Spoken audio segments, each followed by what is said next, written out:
ተነትና ኪሳራ እናቃለን ሌላ ተጨማሪ 50 ዓመታት ደግሞ ምናልባት ወደማናውቀው የፖለቲካ ቀውስ አዲስ የፖለቲካ ቀውስ ውስጥም እንዳንገባ አሁንም ቀውስ ውስጥ እየዳከርን ነው በጥንቃቄ የምናደርጋቸው የፖለቲካ እርምጃዎች የምንወስዳቸው ፖለቲካ እርምጃዎች በጥንቃቄ እንድናደርግ ሁሉም እንዲያውቅ ገዢው ፓርቲም ተቃዋሚም የኢትዮጵያ ህዝቦች እንዲያውቁት ጭምር ለማሳሰብ ነበር በስከዚህ ላይ የብሔር ጥያቄ ከህዝባዊ ወያኔ ሓርነት ጋር የሚያመሳስሉ አሉ የብሔር ጥያቄ መቼ ተጀመረ ብሎ ያ እንደ አምኑም ማመን ያቅታቸዋል የሚለው ነገር እዛ መግለጫ ውስጥ ተካቷል እንግዲህ ለምንድነው የብሔሮችን ጥያቄ እርሶ በዛ መልኩ የሚገልጹ ከሆነ ወደ ታች ወደ ህወሓት ጊዜ የሚያወርዱት ሌላው ደግሞ በብሔርና በማንነት ላይ የተመሰረቱ የፖለቲካ ፓርቲዎችንና እንደውም አልፎ ክልሎች እንዲፈርሱ ግፊት እየተደረገ ያለው መነሻው ምንድነው ብለው ያምናሉ በተደጋጋሚ የሚለው ሁለት ነገር ነው አንደኛው ፖለቲካችንን ማሰልጠን አልቻለም ያለፉት አመታት ከንጉስ ጀምሮ ፖለቲካችንን ማሰልጠን አልቻለም የማንነት ጥያቄ በተለያዩ መንገዶች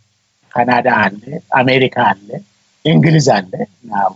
የአይሪሽ ጥያቄ አለ ካርል ማርክስ ጀምሮ ነው ለምሳሌ የአይሪሽ ጥያቄ አለ ዛሬም አለ የና ዌልሽ ጥያቄ አለ ዩጎዝላቪያ ውስጥ የብሔር ጥያቄ ነበር እና እንደ ስፔን ለምሳሌ የብሔር ጥያቄ አለ ፈረንሳይም በተወሰነ ደረጃ እና ኩሪስካ ያለ የብሔር ጥያቄ አለ አንዳንድ ጊዜ ሰለጠን የምንለው የኢትዮጵያ ኤሊት የሚባለው ሊቃን የሚባለው እንደ አዲስና ዲሞክራሲን ለማጥለፍ ወይም ለማጨናገፍ ወይም በተለያየ መንገድ የሚያይነውና የማንነት ጥያቄ ገፍቶ የመጣበት ከኢትዮጵያ ታሪክና ኢትዮጵያ ከተፈጠረችበት ጋር መሆኑን ከዛ ለመሸሽና ምናልባት በአቋራጭ ያንን ለማለፍ የሚደረገው ጥረት ይመስላል ለምሳሌ ዋለልኝ መኮንን ህዋስ ሳይፈጠር ነው ያንን ድንቅ የሆነ በዘመኑ በዛ ወጣት አምሮ ያንን የጻፈው እና ኦቦ ኢብሳጎተማ ኢትዮጵያዊ ማን ነው ብሎ የጠየቁት የዛሬ 52 ዓመት ያዝ ህዋት የተፈጠረው የዛሬ 45 46 ዓመት ከዛ በፊት እና መጫናቱ ለማ የተፈጠሩት ከዛ በፊት የኦነግ አስተሳሰብም ሲፈጠር የነበረው ከዛ በፊት የምዕራብ ሶማሌ ነፃ አውጪ ግንባር ይባሉ የነበሩት አስተሳሰቦች ከዛ በፊት የተነሱ ናቸው በባሌ በነጀራል ዋቆ ጉት የሚመራው የኦሮሞ ህዝብ የመብት ትግል የተጀመረው ከዛ በፊት ስለዚህ ዝም ብሎ ይመስለኛል ህዋት እንግዲህ ይሄ ላለፉት 27 ወይ 30 ዓመታት የቆየው በብሔር ላይ የተመሰረተ ያው ስራ ላይ ያልዋለ ዲሞክራሲ አልባ የሆነ የፌደራሊዝም ማዋቅር በስራ ላይ ስለዋለ ሁሉም ነገሮች ከዚሁ ጋር ያይዘን እናልፋለን የሚለው ነው ህዋት የሰራቸው ታሪካዊ ስህተቶች አሉ በተለይም የብሔር ጥያቄን የስልጣን ማወጣጫ መሰላል አድርጎ ነው የተጠቀመው እንጂ ስራ ላይ አልዋለም ዲሞክራሲያዊ አልባ ነው ያደረገው በዲሞክራሲ ላይ የተመሰረተ የብሔር ጥያቄ የተመለሰበት መንገድ የለም የብሔር ጥያቄ ደግሞ እኛ ጋርም አይደለም ብቻም አይደለም ቀደም እንዳልኩኝ ለምሳሌ በማንነት ላይ ማልቲኔሽን ፌደራሊዝም ወይም በብሔር ፌደራሊዝም የሚባለው እናንተ የምትኖሩበት ካናዳ አለ ስዊዝ አካባቢ አለ ህንድ አለ በተለያየ መንገዶች ብዙ ሀገሮች የማንነት ጥያቄ እየተጋፈጡ ነው በራሳቸው መንገድ ስለዚህ ኢትዮጵያንም አንዱ የብሔራዊ መግባባት የሚያስፈልገው በዚህ ጥያቄ ላይ አዲሲቷ ኢትዮጵያን እንፍጠራት ብሎ ተነጋግሮ ከመወሰን ይልቅ ህዋት ጋር ፌደራሊዝሙን ጡረታ እናስወጣለን ይሄ የዘረኝነት ጥያቄ የጎሳ ጥያቄ የምን ጥያቄ ብሎ በማንኳሰስ ችግሮቻችንን የበለጠ የከፋ እንዳያደርጉ በተለይም ደግሞ የአንድነት ኃይሎች ብዙ ጊዜ አንዳንዶቹ ጓደኞች ናቸው ብዙ ጊዜ ፍቅራቸው ከወሰን ክልል አልፎ ኢትዮጵያን ዩጎዝላቪያም እንዳያደርጓት ቀላል ያልሆነ ዋጋ ውድ ዋጋም እንዳያስከፍሉ እነሱም እንዲሰሙ እያሰላሰሉ የሚሄዱበትን መንገድም እየመዘኑ እንዲሄዱ ካልሆነ በስተቀር ዝም ብሎ በአንድ ቡድን ህልም ብቻ ኢትዮጵያ እንደገና ለወደፊት ትሄዳለች አዲስ ኢትዮጵያ ትፈጠራለች የኛ ህልም ስራ ላይ ይውላል ብሎ መቃዠት ብዙ ጊዜ ያስቸግራል አይደግምም የሚለውንም በዛ መንገድ ነው እንግዲህ ወደ ህዋት የሚወርደው ላለፉት 27 ዓመታት ወይም እንግዲህ ላለፉት 3 ዓመታት ከዛው የሚቀጥል ህገ መንግስቱም ሆነ ህብረ ብሔር ፌደራሊዝሙ ከነሱ ጋር ነው ስራ ላይ ያለው ይሄንን ቁምጥና የፖለቲካ ቁምጥና ያመጡብን እነሱ ናቸው እነሱ እንግዲህ ከተገፉ ከነሱ ጋር መግፋት ይቻላል ጡረታ ማስወጣት ይቻላል አንዳንድ የፖለቲካ ኃይሎች በብሔር ደረጃ የተደራጁ የፖለቲካ ኃይሎች ጡረታ ማስወጣት ይቻላል መግፋት ይቻላል ብሎ የህልም ነገር ውስጥ የገቡ የፖለቲካ ኃይሎች ስላሉ ባካቹን እያሰም እየተደራደም እየተነጋገን የሀገራችን የፖለቲካ ጥያቄዎች ካልፈታም በስተቀር የምትሉት ህልማችሁ ምናልባት የቀረችውን ኢትዮጵያ በማየው መንገድ እንደ ዩጎዝላቪያ እንዳያደርጋት ደጋግመን ለማሰብ ሁሉም ደጋግሞ እንዲያሰብበት የጋራ ሀገር አለን ብለን እናምናለን ብዙ ጊዜ እንደምልሆነ የኢትዮጵያዊነትን ሰርቲፊኬት ከማንም መውሰድ አንፈልግም ለማንም የኢትዮጵያዊነት ሰርቲፊኬት ለመስጠት አንፈልግም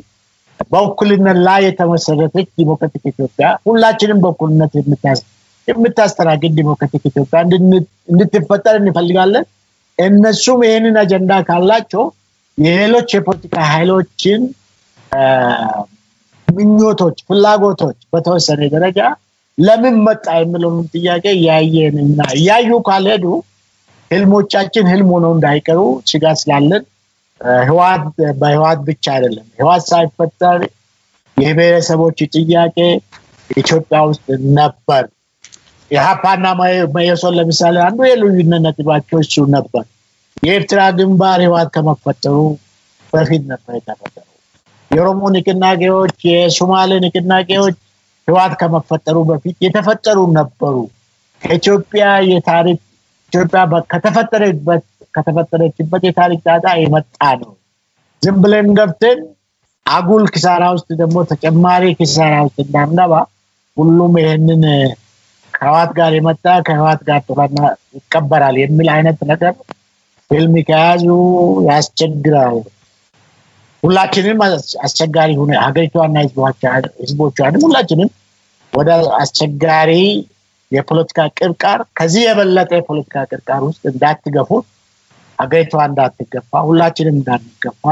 ሁሉም በሰከነ ያምሮ ያሉትን መሰረታዊ ሀገሪቷ የፖለቲካ ጥያቄዎች ላይ ተጋግሞ እንዲያስቡበት እንዲነጋገሩበት እንዲደራደሩበት እንዲመክሩበት ለማሳሰብ እስኪ ከዚህ በመነሳት ወደ ምርጫው እናልፋለን ፕሮፌሰር ከዛ በፊት ግን ይሄ አሁን ያለው ካፊያ ነው ብዙ ነገር ብዙ አስደሳች ዜና ይመጣል አሁን ያለው ገለባ ነው ሁሉን አሁን ያለው ሌላውን ካስወገድን የቀረው ገለባ ነው ተብሎ ብዙ የተነገረ ባለበት በአሁኑ ሰዓት በተለይ በህብረ ብሔራዊ በብሔር ጥያቄ ላይ በማንነት ላይ እንዲሁም በማንነት ላይ የተመሰረቱ የፖለቲካ ኃይሎች አሉ ክልሎች አሉ በአጠቃላይ ፌደራሊዝሙ ደግሞ ህብረ ብሔራዊ ፌደራሊዝም በመሆኑ አሁን ያለው ሁኔታ ከገፋበት ምናልባት ህብረ ብሔራዊ ፌደራሊዝሙ ላይ ስጋት ይፈጥርቦታል የፈጠረ ስጋት አለ አዎ በተለይ ምንድነው አንዳንድ የፖለቲካ ኃይሎች ከገዢው ፓርቲ ጋር በተለያየ መንገድ የመቅረብና ምናልባት ገዢው ፓርቲንም ሆነ በተለይ ጠቅላይ ሚኒስትሩ ደጋግሞ እነሱ ያሳስበው ጠቅላይ ሚኒስትሩ ሲያሳስቡ ያለው ጠቅላይ ሚኒስትሩንም ይዞ ገደል እንዳይገቡ ነው ምንድነው ኢትዮጵያ ንጉስ ኃይለ ሥላሴ ሞክሯል በራሳቸው መንገድ ንጉስ አይከሰስም ሰማይ አይታረስም ብሎ እስከ መጨረሻው ሰዓት ሞክሯል ያው ያለው ኪሳራ ተገኘው ኪሳራን ሁላችንም እናውቃለን ደርግም የኢትዮጵያ አንድነት ወይ ሞት ብሎ ኤርትራ ትግራይ ኡጋዴን ኦሮሚያ ብዙ ቦታዎች የተከተለውን ጦርነትና ያለው እነዛ ጦርነቶች ደግሞ ያስከፍሉን ውድ ዋጋ አይተናል ኢህአዴግም ደግሞ ላለፉት 27 አመታት በራሱ መንገድ አንዳንዱን ትምክህተኛ አንዳንዱን ገንጣይ አንዳንዱን ጠባብ አንዳንዱን ምን ያለ ቅጽል እየለጠፈ በኢትዮጵያ አንድነትም የሰራቸው ነገሮች እናያለን ስለዚህ እነዚህ ነገሮች በአግባቡ ካልያዝን በተለይም 4 ኪሎ አካባቢ ያለው መራኮትና በተለይም እንደ አዲስ ገጂ እየወጣ ያለው ብልጽግና ፓርቲን በማይሆን መንገድ እየገፉ አይናችን እያየ ነው እየሰማን ነው አንዳንድ ነገሮች እነሱም ሲነታረኩ ከውጪ እያየን ነው እነዚህ ነገሮች እነሱም በአግባቡ ካልያዙ ሁላችንም በአግባቡ ካልያዝን ኢዳው ለሁሉም ሊተርፍ በሚችልበት ደረጃ እያየን እኮ ነው ምንም እኮ ጥያቄ የለም በቤኒሻንጉል አካባቢ እየተፈጠረ ያለውን እያየን እኮ ነው አይናችን እያየ ብዙ ሰው እያለቀ አፋርና ሶማሌ መካከል ግጭት ተፈጥሮ እንትን እያየን እና ኮንሶ አካባቢና ደራሼ አካባቢ ያለው ሁኔታ እያየን ወላይታ ክልል ጥያቄ አንስቶ ያለው ሁኔታ እያየን ጉራ ፈርዳ አካባቢ ነመጀንገር አካባቢ ያለው ሁኔታ እያየን ሰሜን ኢትዮጵያ ዳውም የሶስት ዘመን ታሪክ አላት ተብሎ በሚገመትበት እና አክሱም መንግስት ከየት እንደተጀመረ እንዴት እንደሰፋ እናውቃለን ዛሬ ያለበት ሁኔታ እያየ